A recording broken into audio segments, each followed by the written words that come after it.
Hello guys! Welcome muli sa aking garahe. Papakita ko sa inyo ngayon kung paano ko tinatanggal yung mga watermarks o acid rain sa ating mga bintana. Kaya kung may problema kayo sa mga watermarks ng inyong sasakyan at hindi nyo matanggal yon, ang video na ito ay para sa inyo.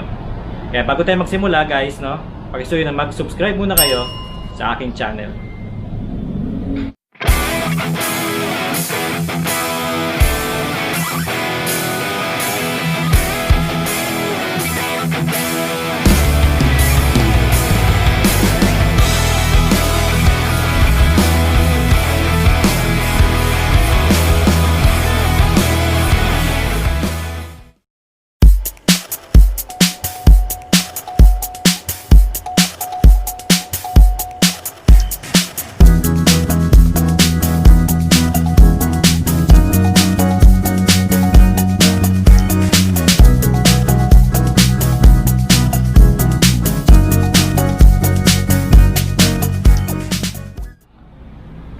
So nakita nyo kanina guys na kinarwash itong ating sasakyan. So malinis na siya. So ipakita ko sa inyo kung ano yung watermarks, kung yung acid rain na yun.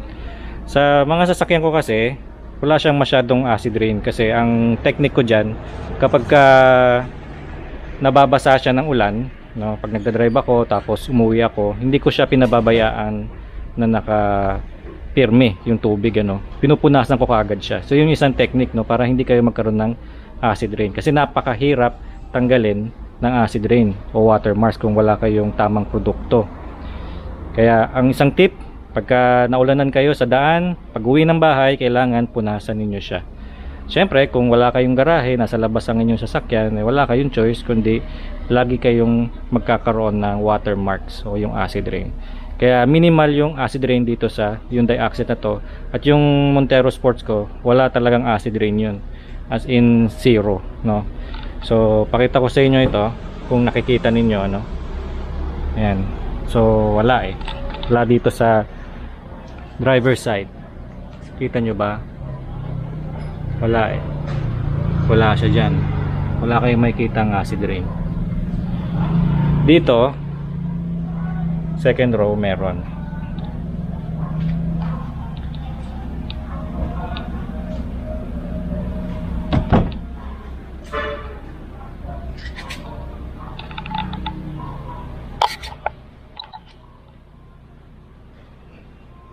Kita nyo ba? Meron siya kaunti. Minimal lang.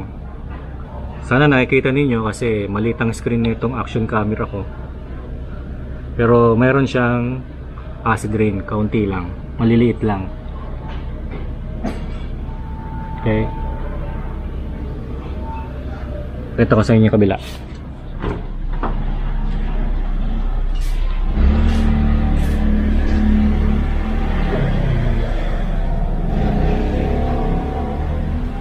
Wala, di ba?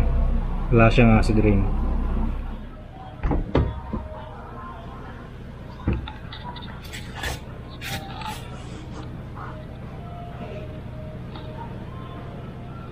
Ayan, kita ko dito Hindi ko lang alam kung nakikita ninyo, pero meron siyang acid rain, minimal lang. Kakaunti lang.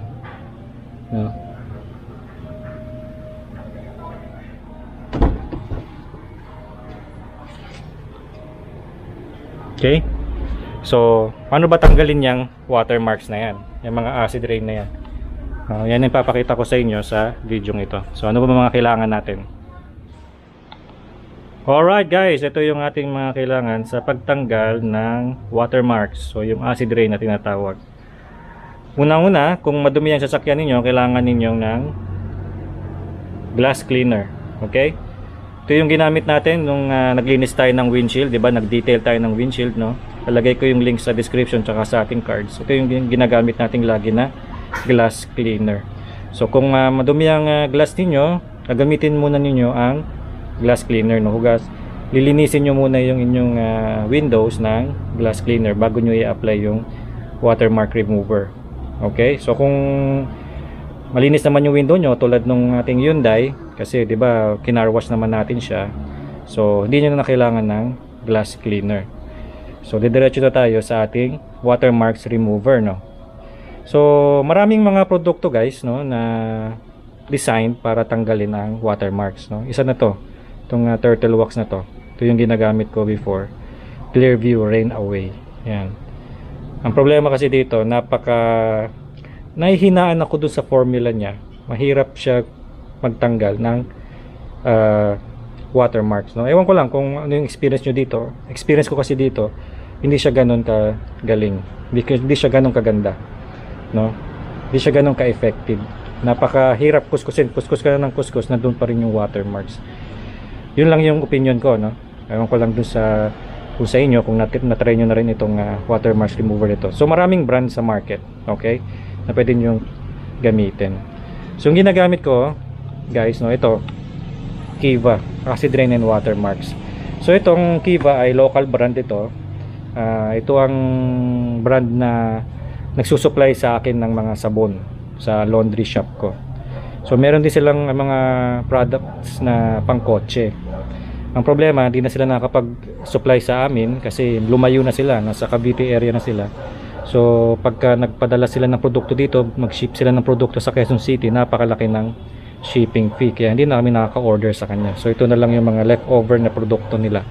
Yan, maganda to, itong Kiva. Kung alam nyo itong produktong ito, mas maganda ito na gamitin ninyo na pangtanggal ng watermarks. Napaka-effective niyan. Okay, so hindi ako sponsored ng Kiva, ng Turtle Wax, no. Hindi ako sponsored niyan. Ito lang yung mga produkto na ginagamit ko. So hinalo ko na siya dito, sinalin ko na siya dito sa spray bottle natin. Tapos kailangan nyo rin ng applicator pad, no. Ito yung ginagamit sa pang-shine ng ng body ng sasakyan. So pwede nyo rin siyang gamitin sa ating glass, okay, pagtanggal ng water remover. Okay, susot mo yung kamay mo dyan, tapos papahid mo na. Okay, since ito ang mga produktong ito, acid rain remover, ay medyo masakit siya sa balat. Okay, kailangan nyo ng protection sa kamay, kaya kailangan nyo ng gloves. Okay, plastic gloves. Alright guys, no, so simulan na natin.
Alright guys, so tapos na tayong magtanggal ng watermarks, no?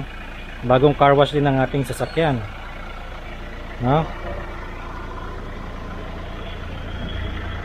Hindi naman sobrang dali, may challenge din kasi mangangawit kayo. Kakakuskus.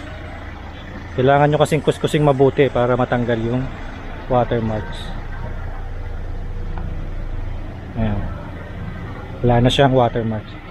Basically wala namang watermarks itong sasakyan ko. Kaunti lang, no? Kaya madali na siyang natanggal. So ganun lang yung sikreto doon. Basta pag naulanan nyo sasakyan nyo guys, pag uwi nyo ng bahay, siguraduhin nyo na mapupunasan nyo siya, no? Para hindi magmarka yung tubig. Okay guys? Okay guys, so ganun lang magtanggal ng acid rain o watermark sa inyong mga bintana ng sasakyan ninyo. Okay, so medyo mahirap lang magkuskus, no? Kasi pabalik-balik mangangawit kayo, pero kung meron kayong power tools, mas madali ang trabaho. So kapag kayo mismo ang magtanggal ng watermark sa inyong sasakyan, makakamenos kayo, no? Kapag pinatanggal niyo yan sa mga car wash shop, mga 250 yan minimum.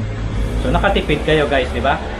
So kung natuto kayo, nagustuhan niyo yung video nito, pakisuyo na i-like ito, mag-subscribe kayo guys, at sa ulitin.